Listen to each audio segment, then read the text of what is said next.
Hello, everyone. Welcome back to the Lesbi Real Podcast with your hosts, Genesis and Mariah.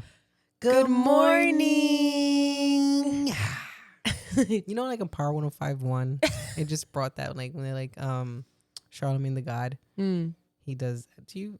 Not, I mean, we're not up at that time, but Yeah, I was gonna say no. I'm not up to that. he does the yo. Oh, I've heard him. Yeah. I've heard that before. That's my version. That's where they're at. You know, but I'm actually like mine is from RuPaul. Yes, That's how he works. He walks into the workroom when the girl in the competition, and I love it so much. Clearly, and we've got everybody saying good morning now. We do have everyone saying good morning. Yeah, now everybody knows the origin of where this good morning comes from. Yep. Wait, we talked about it, right? Have we on the podcast? Should we go into that quickly? Okay, so good morning. Honestly, started because of Gus. Like, so there used to be this commercial on Cartoon Network. It was a show that I didn't watch. I don't know. Do you know this part? I don't know if you. The purple dog. The purple dog. Never mind. There's a purple dog cartoon, isn't there? Courage. Oh, Courage. He's pink. That's why I was like purple. I was like, Barney, that's not a dog. No, it was like a show I didn't watch, and I remember they had one specific commercial that I was like, good morning, good morning, good morning, good morning. It was that same character saying good morning. So then when I got Gus in the morning, when I took him out of his crate, I'd be like, good morning, hot dog. And then it just got to the point where I was like, are you a good morning boy? Is that a good morning hot dog? And then it just, you know how like your pet names for your pet evolve? And so like, I just kept evolving until me being like, good morning to greet people. And the other day at work, I walked up to someone, was like, good morning. She's like, don't you mean good afternoon? And I was like, oh my God, you're new here. I was like, well, you're not new here because I'm the new one here. But I was like, I say good morning at any time. It doesn't matter. And then now. She's got everybody. My mom's saying it. Your grandparents, like we saw them at like 1 o'clock in the morning. Like, good morning. Good morning.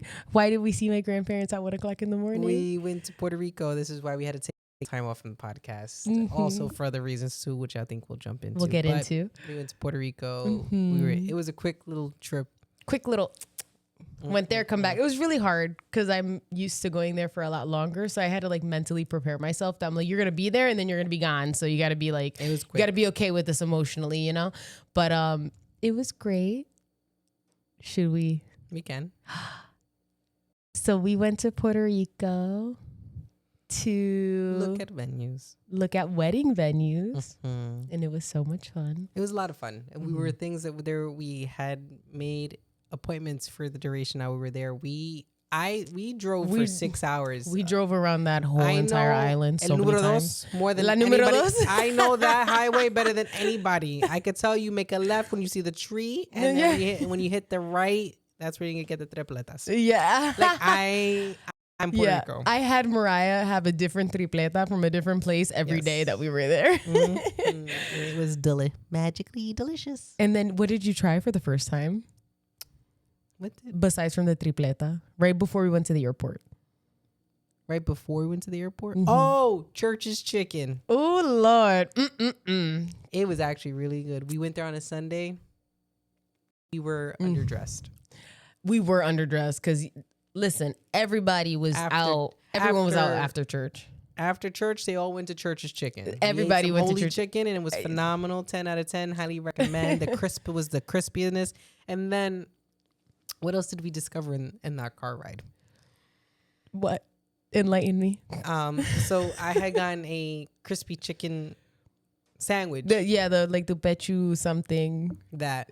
And I got the number 2. So, and then that's what I got on the menu. And it came with a biscuit. And then she's like, oh, we got to get the honey. Oh, no. No. That's where we're going. And it was at this point where I was able to finally prove a point. And I was like, Go ahead, explain it. I am. Go ahead. So when I met Genesis, I was underweight. I was starved. I was the word. I had a protein bar. It was really good. Unfortunately they don't make it anymore. So like, if the kids weren't there, why am I gonna cook for myself? So I'm just gonna have a bar. So I have a bar. So I was for dinner. I was really underweight. And then since meeting Genesis, I am here now. And she just doesn't understand what that means. So I was able to let me prove a point. So we had church's chicken and I'm driving to the airport and she gives me the biscuit. And it's a biscuit. It's a biscuit. And KFC could never. It was it was enough sweetness to it. And then she's like, all right, now let me. You want the honey butter? I was like, yeah, the honey butter. I'm honey butter? A honey butter for the biscuit. She's like, yeah, you have to dip it. I was like, it's already, this is how I now get diabetes. This is how first of all, I didn't say type 1. I said type 2. Because clearly I can't have just type 1. Ironic. And I was like, I had the diabetes in me. I was like, this is how it is. And then I was like, hey, let me take a bite. And if I want more, I'll let you know. Because I was like, I was already full and stuff like that. And she's all right, now here, have another piece. No, espérate. No. Mariah's driving. So what I'm trying to do is give them a piece, right? And then have the next piece ready for when they need it because they're driving. I don't want them to have to stick their hand out too far. So I just have it ready. I'm not saying you have to grab it. No. I just had it ready. No, she did have it ready. But when she had it, hand it to me. Hand me okay. Now where's the next piece? Now I'm like, all right, well, I didn't want any more. And I'm like, okay, so I take another piece. I take it. This is the rate in which I'm like, this is how I got to where I am now. This is not true. You could have just told me you didn't want any more. You kept providing it. Because you imagine taking care of your partner. Don't go down that route. And this is how they repay you. Don't do it. Isn't that crazy? Don't do it. That's not. I'm just saying. This is supposed to be a good podcast. You're right. we're actually here for a good reason. Remember, we came. We did come back very happy. And also, just because it's funny, so leaving Puerto Rico, I always have a hard time. Devastated. Like sobbing the whole on route 2. La número dos. The whole time. Sobbing. So when we're driving on La número dos. Past a lot of green land at one point, right? Like we're past the city. We're driving through the forest. Yeah, kind of. And so more like a field, right? So then of course I was like, oh my God, we have to listen to Bad Bunny. We're in Puerto Rico. We have to put on his album. But I didn't put on his album in order. I put the album just to shuffle, but just his album. When I tell you that was such a mistake. And also, I think the universe was fucking with me because I'm already we had just left my grandmother's. I'm hysterically sobbing, trying to keep it strong, get in the car, broke down. We're just, everybody knows. If you come to the airport with my family and my mom, my aunts, we just are hysterically crying while we're leaving. It's just understandably. Yeah, we're just very attached. So I'm devastated. We're listening to Bad Bunny and all the cool songs are coming on, like Tra Tra Baby and Latico Baby, blah blah, copyright. And so I was like, this is great. And then all of a sudden, Debí Tirar Más Fotos comes on while we're looking at this pasture, and I'm like, why is it? Oh my God. And I was like, I literally couldn't breathe. I was like, oh my, I'm literally getting teary-eyed thinking about it. And then as we're getting to areas that kind of looks like farmland right before we're going to get to the city again. And then Lo Que Pasó a Hawaii comes on. And I'm like, oh my God, they're kicking out the Jibaros and our grandparents. And I'm sobbing. This is so bad. You would have thought we got into a full-blown argument in the car. When we dropped off that car at the airport, I promise you we were fine. I didn't cause this. And then, as if the world was being so cruel, the last song that played, Nueva York. And I literally, it was telling me I was going home. Like, here, you here. Now you're leaving. At the airport. We're at the airport. Here. You go home. So I think the timing was just a little peculiar for me, But overall, aside from all the tears, I think we did, we found a place that we really liked. It's not booked. We haven't confirmed. We need to talk logistics, but I really liked all the places we saw. Mm-hmm. It was a fun time. There's a couple more places that we'd like to see. But I think we overall might have been able to pin it down to where we both really, really like and seeing how we can go about it. And it's the first time we've done a wedding thing, which I was really excited about. I'm like, oh my God, it's my first time. like not us doing this, like going, and they're like, oh my God, hi, welcome. And I'm like, oh my God, that's right. I'm a client. That's crazy. Hold on. I was like, I act right. You know what I mean? But like the first experience was great. Like I feel like there was a lot of things. And then there was 2 places that I'm like, wow, like I could see it being here, but they're both very different. So yeah, we'll look at some others. Very different. Yeah. But We'll other go than from that, there. it was a good trip. It was a little pick me up. It was nice. And we even extended our stay just a little bit longer. We did. So we also discovered that Mariah can't do red eye flights. Yeah. I don't function well. I need a bedtime and 8 hours of sleep. Going there, we left like at 6, and then we landed around 11:30. By the time we got the car, we really didn't get to your grandparents' house like 1 a.m. Yeah. And we don't function. We don't function that well because we had to wake up early the next to get to our first appointment. Because like I said, we traveled for 6 hours. Yeah. In the car. We traveled so much in the car. The car kept warning us, I think you should pull over. It kept putting up like a little coffee sign. It was like you should take a break. You should take a break. And I was like, this is crazy. Like I've never had a car tell me you should stop driving me, please. So yeah. And then we changed. So our flight going back home was supposed to be Sunday at like 12:30 in the morning, which would have meant Saturday. Or no, you're right. Sunday at 12:30. Yeah. In the morning. And it would have meant that we would have been up for 24 hours because we were still looking at venues that day. And we were going to go to the beach, at least try to do some touristy stuff.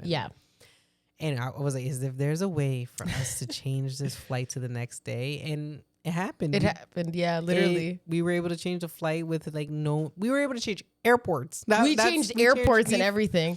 We flew out of San Juan and it all worked out perfectly. Yeah. And the price difference was it was literally nothing. So I was appreciative and grateful of that because I could have, and then we would have landed at 4 a.m. that we did, parking at the airport. You got to wait for the shuttle. Yeah. It would have been bad. Yeah. It was really funny though, because we were going out to eat with my grandparents and my aunt and uncle.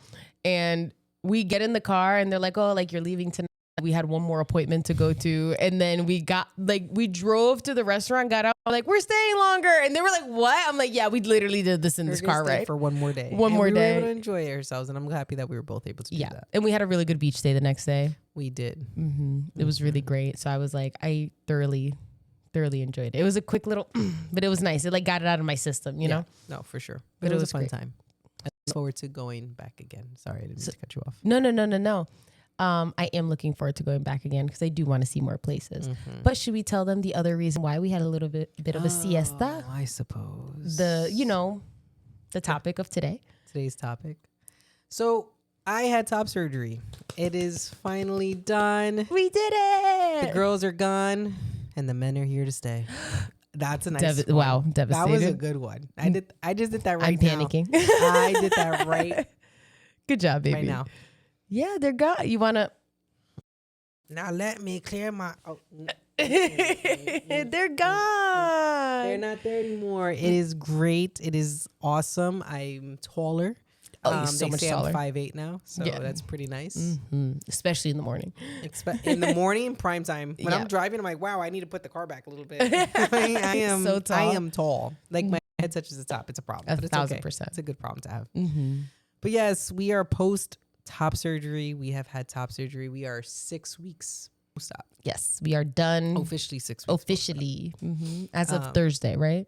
As of Thursday, yeah. And Thursday was the first day that I didn't have to wear, well, I guess we'll go into that. Wear a binder and stuff like that. So it's free the nipple right now. Yeah, you're just out there. Out there.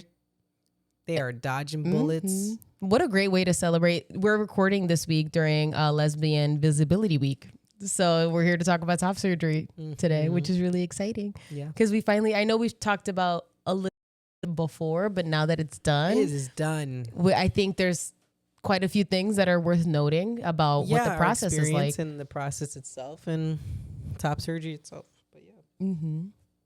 Look what I could do, guys. I could button this. I couldn't button this. We don't need a safety pin. We don't to keep the puppies in. But yeah, we're good now. We're good. And I did cast them. I just need you guys to know. I do have a memoir. Prior to having top surgery, it was like maybe two or 4 days before top surgery, we ended up ordering a pregnancy kit, like to cast the belly, and we casted my titties. And as you all know, I had neck surgery, so Let me. First of all, there's no warning on it. It's heavy, so like it's plaster. It was very thin, but like I'm like, wow.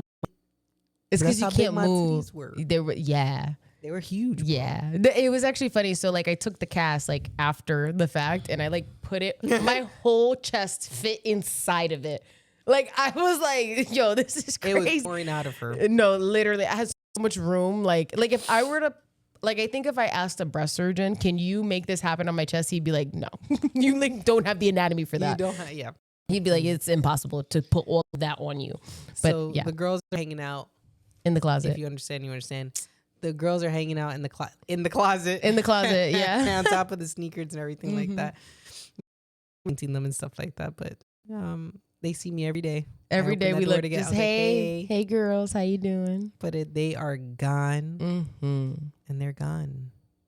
And how has it been for you? Initial reactions, like now, post top surgery. Yeah, like just like in general. Like I love putting a bra on. If you need a bra, hit me up.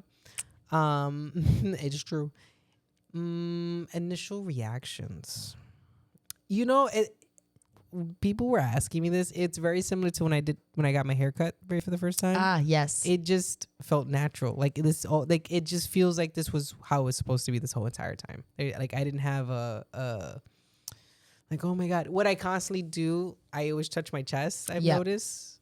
Just to make sure they're gone. Yeah. But like they're not gonna grow back. I'm always constantly rubbing my chest. But like I don't know if maybe to see if it's real or not or something like that. But it's phenomenal not putting on a bra.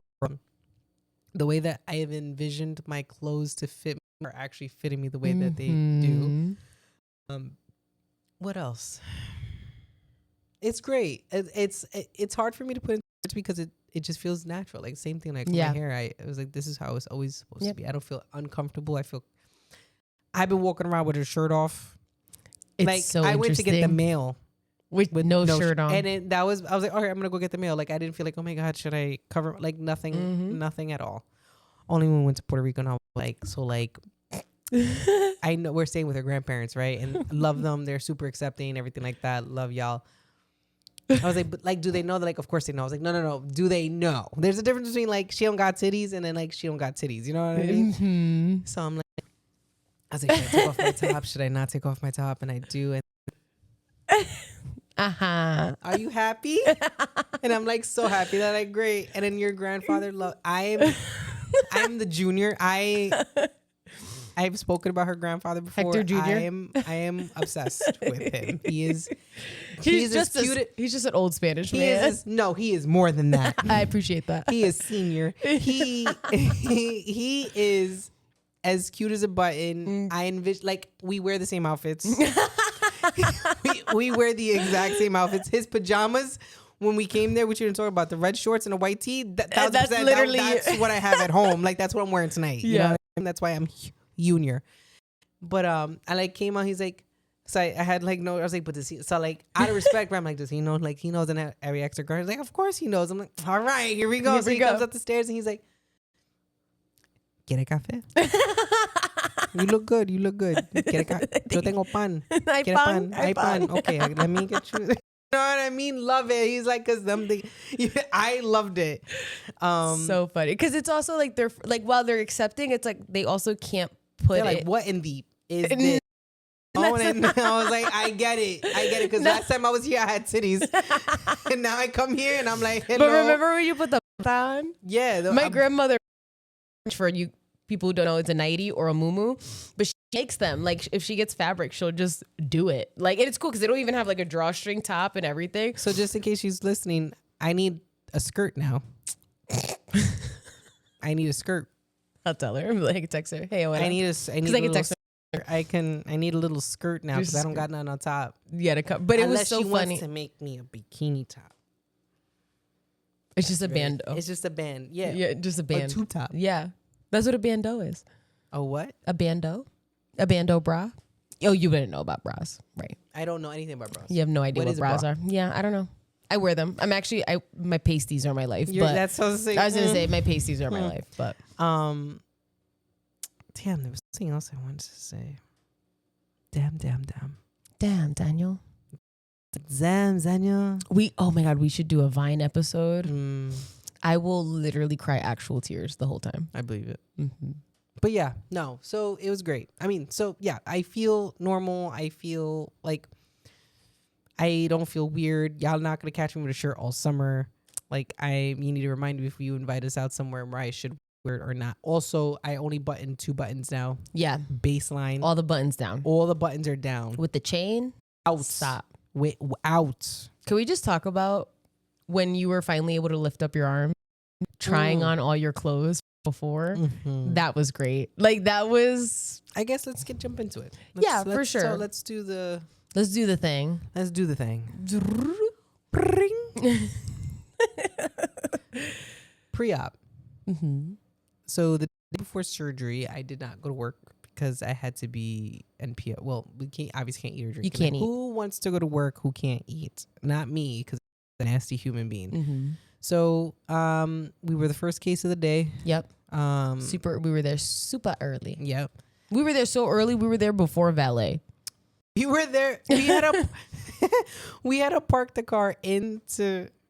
I'm surprised we didn't get towed. In their roundabout, and he was like, "Yeah, just leave it there." And it's just like, it's real sus. Yeah, but, you know. But I kept going outside to check on it. I was like, "We good? We good?" When the valet got there, I'm like, "So this is our car.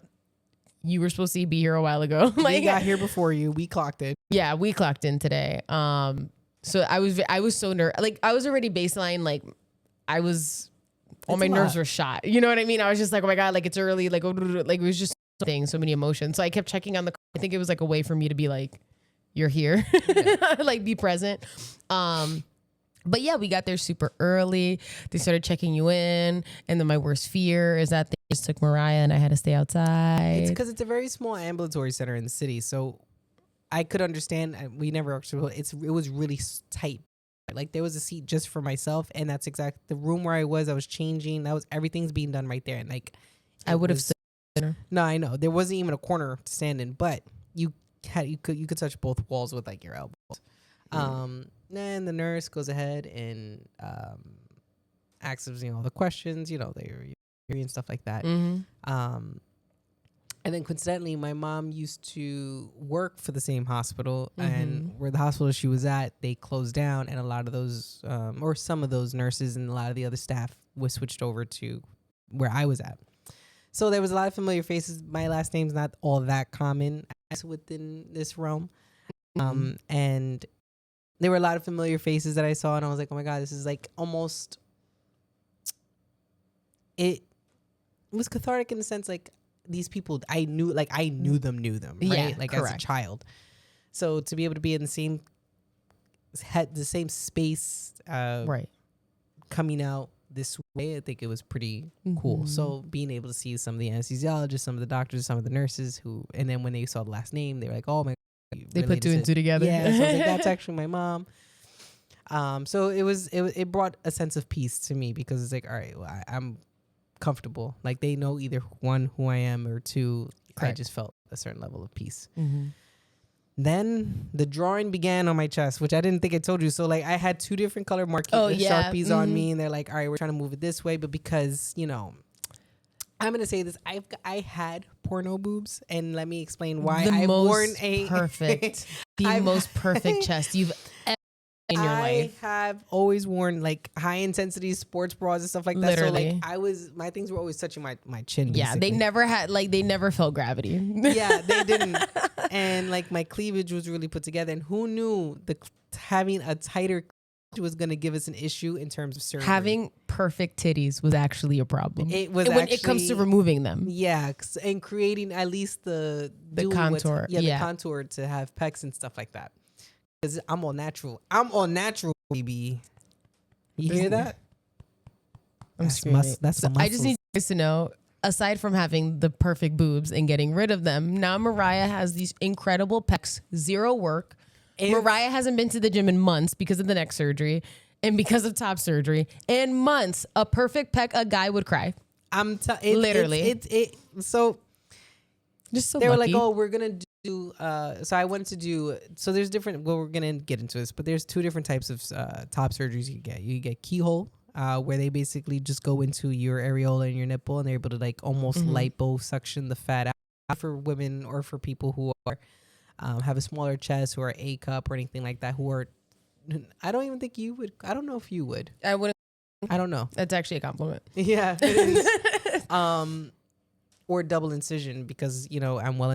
I had to get double incision, which is exactly what I wanted, because one whole one. Yeah. So there's 3. Yeah. So he had mentioned this prior that he might have to do a single incision, which is a line right across my chest, and I didn't want that. Yeah. But because of my cleavage, he's like, it's gonna be hard to perfect it was, and how to be able to separate it to create pec and stuff like that. So I was like, look, I wanted double incision. I told him that that's what I wanted. If it's something that he can do and I can still look fine, do it. If it's something when you're in the OR, things can change. If you have to do it, you have to do it. So going to surgery, I was really nervous about my neck because I can't lay flat and stuff like that, but they were able to situate me. That was what my biggest concern, my biggest worry, because I wasn't stressed out. I wasn't nervous. I don't think I was. No, that was on me. I was stressed out. I was nervous. So then we came out of surgery. Should we talk about what happened while I was in surgery? Yeah. While I was in surgery. I was in surgery. I was there. Mentally, physically, I was there. So before us getting to the hospital, Mariah was like, you should, like, when I go in, you should go do something. And I was like, in the city by myself. She was right across the street from the Starbucks Reserve. Yeah, the Starbucks Reserve was right there. And I was like, I'm in this state. I'm supposed to go walk and be by myself in the Starbucks Reserve. Like, we do everything together. I'm codependent. Like, what if they need to ask me a question and I'm not there? Like, what am I supposed to do? Because she was making it seem like, she's like, what if they come out of surgery? Yeah. And I was like, they're not doing that. I was running through all worst case scenarios. She's like, but what if they're like, we need to, I'm telling you, that's not going to happen. They're going to make a game time decision right there and then, unless it is something dramatic, which it shouldn't be. There won't be anything for them to come out and get you for. So please leave the premises and get a cup of coffee, eat something, do something. No. And well, so because we had this conversation, and every day Mariah was like, you have to leave, you have to go get food, you have to go do something. There was a Starbucks Reserve. So the thing is that I also know I'm like very emotional. If you didn't see the beginning of this episode where I cried over Bad Bunny, go back. I'm a very emotional person. So like I was already like as soon as Mariah went in, I like left and like crying in the corner. Thank God nobody was there because that's how early we were. Right? Like, so I just went and cried in a corner in the waiting room. And the waiting room had like little cubbies. Like there was a bunch of chairs outside and there was cubbies with more chairs. So I went into one behind a wall in a corner in my own little thing. And I was just like just sobbing because I'm just a wreck for everything. And Mariah's like, you have to go somewhere. I'm like, I would rather starve. Leave this hospital. Can't starve. It's okay. I survive on juice. I just had a lot of apple juice in my purse, you know? We did actually. I did have a lot. And also, TMI, I also the day before started my period. Oh, yeah. So it was like worst timing. I had like a heating pad with me. I had taken like the most amount of Motrin. Like I was like dying like in too many different ways. So Mariah's like, you have to go to the Starbucks Reserve. Mind you, my face out to here because I've been crying this whole time. So I get into the Starbucks Reserve and I'm like, you know what I should do? I'm like, I'm going to get a coffee. I walked around, took some pictures, and to prove to Mariah. It's really nice in there. It's beautiful. I've always wanted to go. So I was like, at least one of us can go. And that's why I didn't want to go because you had never been. But I was like, I can't disappoint Mariah. So I went in there and then I recorded myself. And I'm like, vlog style. I'm like, so I'm here. I'm recording myself. So, you know, I'm not lying. I came. I took a bunch of photos. They told me to check out the bathroom. So that's where I'm at. It's so annoying. I like literally watch my recording and I'm like, this is what we do. We record a podcast. I know, but like, I don't do I know. Vlog style. So I was just like, here's the door. Like, you know what I mean? Like, I was like, here's I don't know the handle. Look at this painting. Isn't the it beans cool? are from Costa Rica. Literally, that's me. I'm like, look at the fields. How cool is that? Like, it's just a painting. Like, so, and then I went upstairs and then they have, so what I did get was they had this cold brew that was like aged in a whiskey barrel. So when you smell it, it smells like straight liquor. It has no alcohol in it, but they serve it to you like it's an old fashioned. It was very good. Like, it was super good. I didn't get any cream in. I just straight up, get it. So I had that and it was phenomenal. I was thoroughly enjoying it, but I also at that time decided I should write something for when Mariah opens up their phone. They can see that. And I proceed to hysterically cry in the Starbucks Reserve. And then this man sat across from me and is like, can I sit here? And I'm like, mm-hmm. So you can't. I love you so, but like literally getting teary-eyed. I can't pretend to cry because then I'll actually cry. But yeah, so I'm like, so I went. It was super embarrassing because I was like, oh my God. But I did take a beautiful photo while I was there because the presentation was gorgeous, you know. But I'm glad I went. I would like to go with you again. Yes. And then in between, so while I was like before I went, because I kind of went towards the end, like as I'm leaving off from the hospital, as I'm leaving the Starbucks Reserve. And I'm like, okay, and now I'm like speed walking. Suddenly I was a New Yorker. Suddenly I knew when the light was going to go off. I knew when to walk. Someone left. I was Genesis crossing the street. Not touch this. She won't, unless that person, the walking sign is there, she won't walk. I won't walk. Suddenly I was like, I don't give a fuck. We're going. And, but before that, I had the opportunity to speak with a trans woman who had all this experience in like the old like ball culture scene in New York City. And we talked about so many things. My little gay brain was so happy because all the things I've seen in documentaries, she experienced. And like, I feel like it was really helpful because I'm like, we're going through this experience. You're getting top surgery. I'm like, I feel like it's a really significant thing for someone to do in their lives to make a choice like that. And then I'm here in the waiting room. I'm getting all like she was such a wealth of knowledge about things I've only ever seen through media, and to like hear it come out of her mouth, I was like, oh my God. I'm like, this is so crazy. So like, it was a very, very gay experience for the both of us, you in one medical way. And for me, I was like, oh my God, I'm like, this couldn't be more perfect. And like, she gave me a lot of advice and we were just talking about so many things. She had a friend in there who was also getting, breast surgery as well. Yes. So it was very nice. But we're going to circle back and you're going to continue the rest of your story after this break. Let's get it.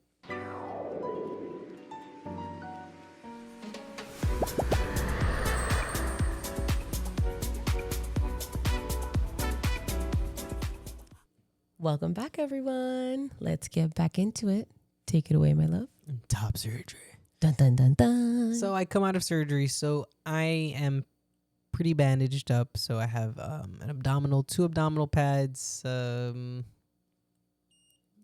some drains.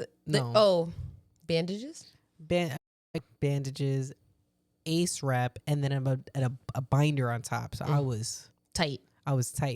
We called it the faja. Yeah, the faja was fajaing. And I had 2 drains underneath my underarms. So I get out of surgery. I'm awakened. I've survived. Every time I wake up from surgery, which I shouldn't be saying, it was like, wow, I made it. I pulled through. I pulled through this time. So yeah, after surgery, I see Genesis I didn't see her right away because they were still trying to recover me. And then saw you. We got dressed. We get into the car. Do you remember what I told you? When did you tell me? I walked in and I was like, hi, baby. And I go, oh my God, you're missing something. And you were like dying at the time though. You were like, oh, like you still weren't feeling well. No, I was so nauseous. Yeah. But I didn't want to tell them that. I told them I was nauseous once. And then I was like, I still have this. I just need to get home. So I didn't want to tell them that I was nauseous again. I just wanted to go home. And then we get we get dressed. Yeah. So for top surgery, the essentials that you need, especially leaving and for the following 4 to 6 weeks, you can't lift your arms up above your head. So like this was as high as I could go for 4 to 6 weeks. Yeah. So we bought a lot of button ups. We bought a lot of like pajamas, like button up pajamas, pajamas, zip ups, 2 zip up hoodies and stuff like that. So we get into the car.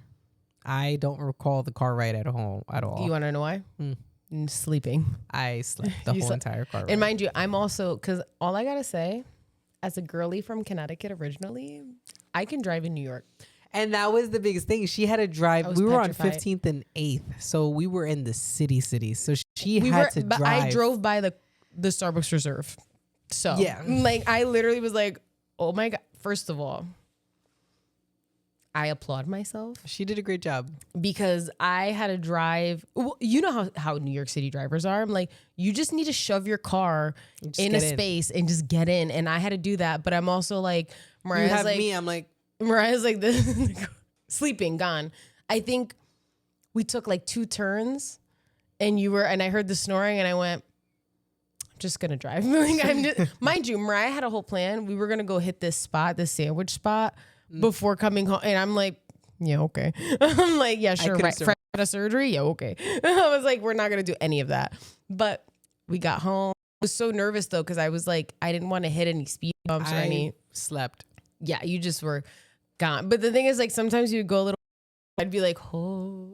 But then, like, I didn't want to touch your chest. So I was like, it was like kind of neck. You know what I mean? I'm like, because I just, just like, please don't fall forward. And then the neck, you can't. Yeah. But luckily, there was someone at my job who had to get a surgery and they had this pillow that had like a section for you to, like, straps for you to put your arms in, and then you clip it around. But it was like 4 pillows, like mini pillows sewn together with the straps. So it almost looked like you had like a little tank top on, like a mini little tank top. But it helped kept your arms up so you weren't like pressing on the tubes. So you literally put that on and just held it and just went to bed, like in the car ride. Because I was like, you don't have to do anything. No, it was a perfect buy because it takes the pressure off your shoulders. It takes a lot of pressure off of that. And plus with the tubes and stuff like that, it gave you a place where to put them and stuff. Correct. And then we got home. I woke you up. Actually, no, you woke up a little bit before we got home. And you were like looking around and I'm like, I was like, we left the hospital already. You're good. We got your post-op instructions. We're okay. Then we went to CVS. Oh, to pick up all my meds. To pick up everything. And then we went home and I just put you on the couch and that was all she wrote. Mm-hmm. But you looked very good after surgery. Like, because I'm a pro at this now. I mean, like, at this point, I better get something right. Yeah, for real. But yeah, no, you did really good. Like I feel like your recovery, while yes, you were in pain, I just feel like you just really sprang back into action like pretty quickly. Like not in terms of being active, but I feel like, sometimes like after your neck surgery, I feel like the recovery time was a lot longer for you to feeling like Mariah again. Yeah. And I feel like immediately you were like, hey, yeah, I'm back. And I think I was really looking forward to it. 1,000%. So I think that, but yeah, we got home. I couldn't shower for 5 days. That was tough. But you did get me the body spray and all this and all the baby wipes. I was being wiped down every night. I got the full-sized 8x10 adult body wipes because I'm like, dry shampoo. I was like, you're not going to be stinky. Yeah. Not here. Not in these parts. But I hadn't seen my chest yet. So I had asked, that's like, right. Oh my God, did they do a double incision or a single incision? She's like, I didn't even know. He didn't tell me. And I was like, all he said was everything went according to plan. That's what he said. He explained more things, but that just wasn't one of them. Yeah. So I was like, were they able to save the nips? You know what I mean? Because my nipples and my areolas they were grafted. So I'm like, was everything saved? Everything's fine. We don't know. But then we went to the doctor's appointment. We went to the follow-up appointment, and where they could take the drains out. Let me tell you, the right one, horrible. I don't know what I did to it. It was angry. We were emptying out. I was like, so when we get to the appointment, he's like, oh, your 20 cc, like the amount that they'd like is typically under 20 cc's or 20 mLs of fluid coming out. Mm-hmm. We were hitting 19, 18. And he's like, I can't do it anymore. Like, you're like, you got to take this out because there's something, there was something wrong. It just hurt so bad. It was like a little bit more inflamed than the other one. So irritating. It was so irritating. Yeah. Then that's when they took the dressing off. And I hadn't seen my chest yet. Me neither. And I'm none of us. Yeah, and I'm crying. Yeah. I'm there like, mind you, but the girl's just taking it off all willy-nilly. She's like, "Have you taken this off before?" Mariah's like, No. We followed instructions. You said I couldn't do that. And we left it on. Yeah. And you were the first one to see because I hadn't seen it Yeah, yet. Even when she took the dressing off, I didn't look down yet.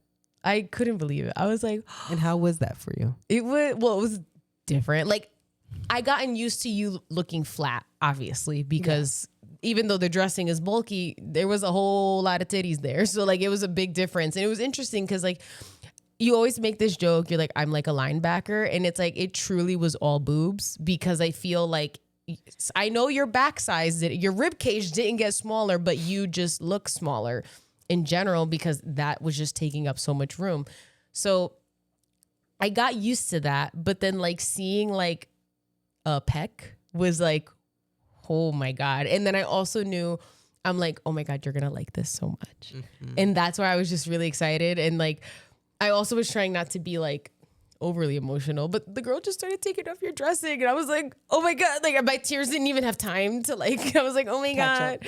Correct. Yeah. But it was just, I knew, I was like, wow, this is such a good result. I mean, we already knew what the doctor was capable of. So it was just like, it's done. We did it. We can check that off. We're good. And then I thought I was gonna be more emotional. I didn't think I was gonna be emotional, but I think it's let me not take away from it. Yeah, emotional, not in the crying way. You mean? Yes, but not just in the crying way. It was just as soon as I saw myself in the mirror, it was like, this is who I've always been, and it was like I'm finally here. It's like taking a layer off. It's like, wow, this is my most authentic self. Like this is who I was always supposed to be. I didn't feel uncomfortable. I didn't feel like I was awkward walking around without a shirt on or but I didn't feel exposed. I felt like this is where I was always supposed to be. And truly fortunate and blessed to have the results that I have now. They're great. I mean, I couldn't have not done all this without you because I didn't touch I was not touching my my incisions. Nothing. Like I almost threw a pic right down my mouth. I was not touching my incisions. I don't know why I had such difficulty with that.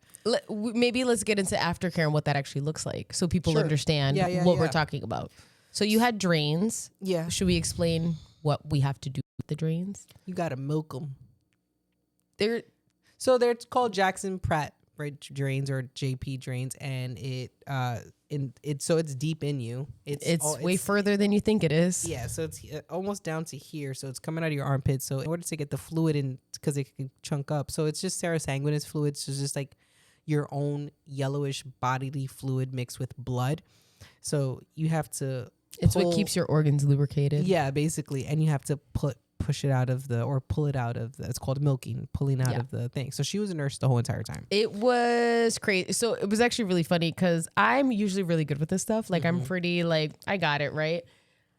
I was milking the JP drains, and it like, I have to like open it up. I have to like turn it upside down, put it into a cup, measure it. So I was trying to be like really clinical. And then like, I remember I did a maneuver and I just, like I left. She was gone. I left them. I literally was like, oh no. Not just that. It was the even doing the because I with the JP once that was out and you had to do the then I had to do your chest and I had to like so you had to put like this healing ointment onto my like Vaseline onto my graft sites and onto the incision sites itself to help, and also we were starting to put biocornium, the silicone, the scar gel. But like you gotta like put it in there. You gotta like touch. Like these are fresh incisions. And I didn't. And my nipples look like they're sloughing off. Right? I mean, they look like they were holding on for life. But they're there. They made it through. They're there. They're there. But in the beginning, it's not prettiest. No, I touched every single stitch like before they dissolved. Yeah. I was petrified. She was the real MVP because I would have, regardless of whether I felt comfortable enough touching my chest or not, I couldn't do the dressing changes. So after that's all done, now you got to put these two pads over your these like non-adhesive pads so they don't stick, because if it sticks to your incision, you lose your nipple. You lose the nip. So we had 4 dressings. We had the bandage. the ace wrap, and then the binder. And we had to do this twice a day. Yeah. And I showered twice. Oh, and then showering. By the way, I can't lift my arms up. I'm like this, baseline. Can't do anything. And when the first couple of days, you weren't even able to go that high. Yeah. It was a lot. And then I had to let's just say we were very intimate because I had to shower Mariah fully. Truthfully, I don't know how people get any sort of breast surgery and take care of themselves. Like, to the people who do it single with no help, kudos to you, because it was a lot. It was a lot. Like, that was a lot. Yeah, like if you weren't there was no way that I could have been able to do it. And people do it alone, but it's like I'm like I don't know how you would put the bandages on. I don't know how you like, cuz when you get in the shower, at least our shower has a shelf in the like little shelves that hang off of our shower to put more things. Like that alone was too high.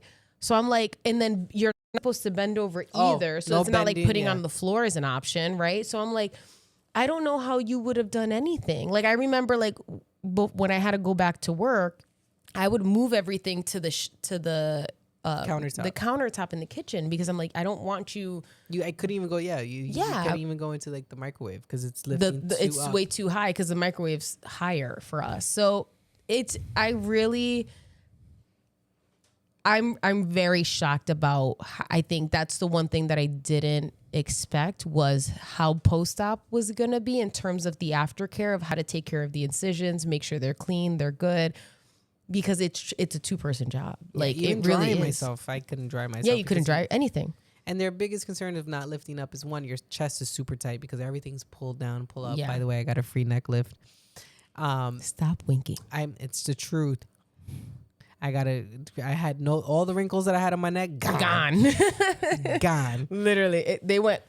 Yeah, so you're super tight there, but also stretching out your arms like that, you are at a greater risk of dehiscing or having your wounds separate. Yeah. And also, like I said, the sloughing of the nips. Yeah, there's. Yeah. Oh, by the way, the nip that we chose, great, phenomenal, solid choice. We did a good job. My nips look. Yeah. But yeah, no, I give it to you because I would have not been able to do this. In all seriousness, there would have been no way I could have done this by myself. I couldn't do the dressings on myself. But even in your pre-op appointment, they ask extensively, do you have a support system and what does that look like after surgery and who's going to be with you for a while? For a while, yeah. It's a big part of it because I think they do understand it's a lot to do by yourself. I couldn't shower myself. It wasn't until like the week before going back to work where I started being able to shower myself comfortably and stuff like that. Even touching my chest was weird. I know. I just began touching my chest. Yeah. Like a solid week and a half ago. It's like the last stitch dissolved. You started touching your chest. Like, wow, look how that you're like, I can see that. I've been touching it this whole time. Mm-hmm. But I was also very nervous because I'm like it's I also a big task. Yeah, I have long nails. Like I was afraid. Like I literally was like, no, don't move. Da-da-da. Like at first I was really like, but we figured it out. We got it. Yeah. And now, I mean, I think I was shocked. Another thing I was shocked about was that we were able to use the scar gel so early on. I had no idea you could do that. At least 2 months or something like that. Yeah, for sure. Like your physician had us start. He's really early. He was like, do it now. Like, and we're starting to see the difference already. 1,000%. We're like rubbing it in and like, so like now we're just trying to get to the point where I'm further enough in the recovery where we can work on taking down the scar tissue underneath, right? Yeah. The scar itself, we gotta like really. You gotta like apply pressure and like. It's a little crepitous when you touch it and stuff like that. You gotta. What does that mean for those of us who don't work in healthcare? When you it feels like Rice Krispies. When you touch something and it feels or hears like Rice Krispie treats, that's what crepitous is like when you put water into or when you put milk into the Rice Krispie. Thank you so much, Nurse Mariah. Yes. Thank you so much. I appreciate it. I heard it and I went, I don't think I know what that means. I think I know what you're trying to say, but I don't think I actually know what that means. When you touch your scar, it's like, ugh. Yeah, it's like a little thicker and it's just therapy that you do to get the scar to go down, be flatter. You know, it's never going to go away entirely. Some people it does, but I think honestly, it looks good.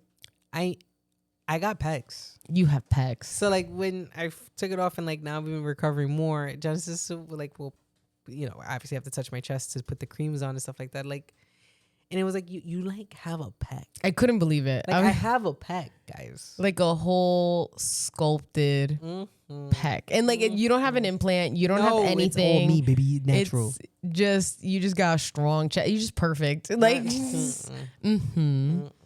But I'm happy that we were able to do it together. Like getting through the surgery. I mean, it's because of you we're here. You turned on the light. I was like, you didn't want them anymore, so get rid of them. Take them off. We don't need them here. I mean, like, but we don't need them here, you know? And it was very nice to see the difference in, I mean, you're always very positive. We all know this. Like, you're a very positive and very bright person.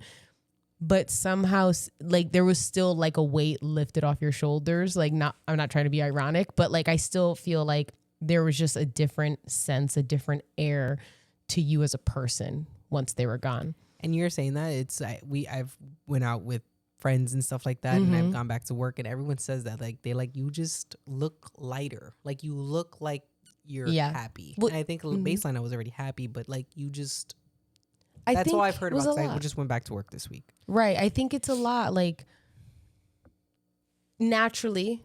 And I think women who are bigger breasted, whether they're femme, masc, or straight, whatever, tend to do the hunch to kind of bring them inside, right? Because like naturally, the bigger the breasts, the more sexualized they are. So a lot of women tend to bring them in more, because it's like, it's just, even if you like a shirt that I could wear that is very low versus you wearing it before top surgery, it's going to give two different vibes. Yeah. You know what I mean? Like, so I think that has a lot to do with it, that like you're naturally trying to bring them in, push them inside. And then of course you're masculine presenting. You already didn't like them. Like, I think there's just a lot to kind of cover and hide. And now you don't have to do that. And now you sit up straighter. I'm tall. I'm 5'8". Yeah. And also, like, I'm 5'8" and a half. And that half is so important. It's always important. A little half inch. Yeah, I forgot what I was gonna say now. I'm so sorry. Damn, Daniel. Damn, Daniel. Back at it again with the white Vans. I forget. But yeah, everyone pretty much was, on the same wavelength, saying like, I just look lighter and happier. And there you are. The kids, when they came back home. Oh, so we had put them to bed, and I already had, at that point, I was we put them to bed, and then we typically take a shower after. So of course they were in their room talking. So I opened up their door, and I realized I didn't have a shirt on, but I just had like my boxers on, and they were like, because they hadn't seen you like that. Yeah, they had never seen me without a top on like that, and they were like, they're gone. I'm like, yeah, we had been prepping them for a very long time. They all knew.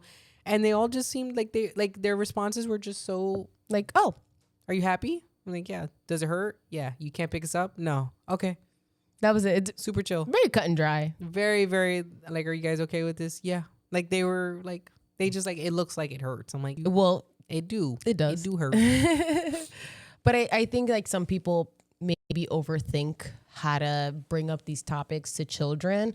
Because I feel like a lot of people always say like, oh, you shouldn't explain gay stuff to children because it's not appropriate. But I mean, the only thing that's not appropriate is sexual stuff, because that's not age appropriate. But aside from that, things like people associate being gay just over with just being a prop. Correct. Yeah. Like it's only centered around sex. But at the end of the day, we're still people having families, living our lives. We do everything that straight people do, except with the person who is of our same sex. Or, other combination of a gender, like a queer gender identity. But we just told them, hey, we're getting surgery. My boobs are coming off. I'm not going to see you for a little bit. And then when you see me, they'll be gone. And they were like, word. Yeah. And they were fine. Anyways. And it's no biggie, like they ask questions naturally, but sometimes you just got to say it as it is. And it was, keep it simple. And it was what it was. And they were totally. Yeah. They were cool. They were super supportive. Yeah. They always, the two older ones, they always ask, like, are you just happy? Correct. Yeah. That's always, I'll ask them, like, are you okay with it? Do you like it? They're like, are you happy? I'm like, yeah, I'm happy. Then that's it. and stuff like that. And now you're healed. So now we're back. Oh, that's what. You know what I could do with my chest? I could do the up and down thing. Mm-hmm. I could. You saw that? Look at that. Look at that. You see? I can do it. Can't we tell just me edited in nothing. some coconuts. I just. Wait, that's my stomach. You just breathing. Hold on. Isolate. There you go. I'm sore. Yeah. My shoulder's sore. I'm sorry. Maybe from sleeping. Because you've been able to turn. So that's the You've been able to sleep differently? But even post neck surgery, I haven't been able to sleep on my side. I sleep with my cervical pillow. But now that I'm trying to navigate, my left shoulder's starting to hurt. Yeah. I'm I gotta sorry. sleep with the pillow tonight. I'm sorry. It happens. But yeah, we just had top surgery, and I couldn't be happier. You look so good. Could we talk about all your fashion choices now?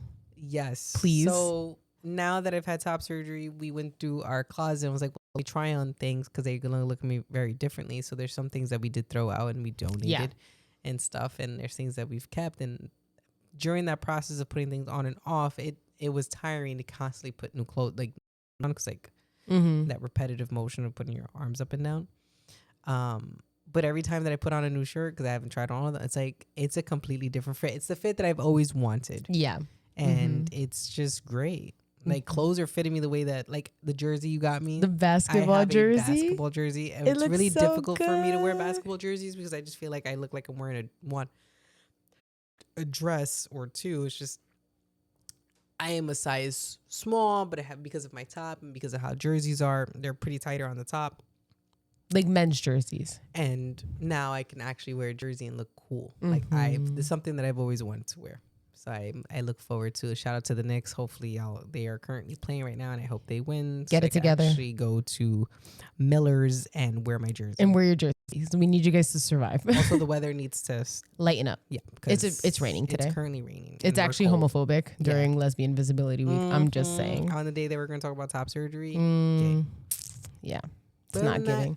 I appreciate you. I appreciate you helping me. I appreciate you supporting me. I appreciate you opening this door for me to have this procedure and a dream to become a reality. So, aw, baby. thank you. But you did all the work. I did nothing. I did nothing. You there. did everything. I mean, you had to deal. It's a lot of pain to deal with. It's a lot of pain was. I was just really sore. I hate being limited. I think that I was swamped like that. I had just had neck surgery 3 months ago, so I'm like, I'm just tired of not being able to move. Yeah. You get a see. But I mean, there was a lot of pieces that we had to get together ahead of time, for work, and we need resources because we still got to pay bills. Like there was a lot of things you had to do on your end to prep for this. So you can't, I helped you see an idea, but you also did a lot of work to get there. We did a lot of work. I appreciate you. It was good.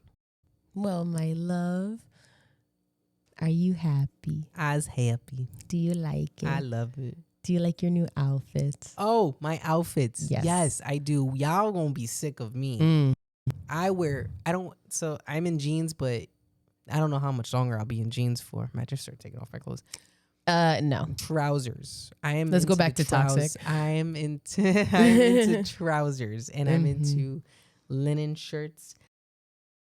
No buttons. No buttons. I already told you only 2 buttons minimum. I got to get you another chain. I need a gold chain. Like a thicker one. I want to get my ear. I want to get a bedangle. I want my belly bump pissed. That's and since having top surgery, what's actually kind of wild about this. I mean, we could briefly go into it and we could have another episode where we talk about this. It's like I've lowered my dose on testosterone. Right? I've lowered that out of nowhere. Yep. I'm more feminine. I feel like I'm becoming with my cat eye. I feel like I'm becoming a bit more feminine now, or I don't know. I'm really liking this journey. I don't know if you're becoming more feminine. I think that you're more comfortable in your feminine traits. Like that. Like, you see, my therapist just told me. No, I think there's a lot of things that it's a hard place to be in, to be a mask, but you're biologically a woman.